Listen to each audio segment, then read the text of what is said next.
آپ نے وصیت کرنی ہے، آپ نے نصیحت کرنی ہے، آپ کا انداز بیان اچھا ہونا چاہیے، آپ کے چوائس آف ورڈز اچھے ہونے چاہیے، آپ کو دعوت دینے کا طریقہ آنا چاہیے، آپ کو پتہ ہونا چاہیے کہ میں کس بندے سے بات کرنے لگا ہوں اور کس ٹون میں مجھے بات کرنی ہے۔ آپ اللہ کے لیے لوگوں کو بلائیں، آپ سے آپ کے بچوں کے متعلق سوال ہونا ہے، ان کو آپ نے دین کیوں نہیں پڑھایا، ان کو آپ نے صحیح چیزیں کیوں نہیں سکھائی، ان کی آپ نے تربیت کیوں نہیں کی۔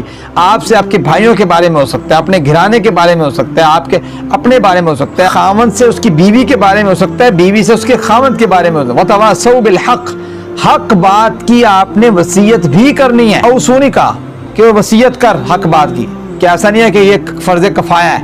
فرض کفایہ یہ ہوتا ہے کہ ایک بندہ کر لے چلو باقی نہ بھی کریں چلتا ہے، نہیں، یہ جو کام اللہ تعالیٰ بتا رہے ہیں، یہ جو انسان نہیں کرے گا وہ انسان خسارے میں ہے دنیا و آخرت میں۔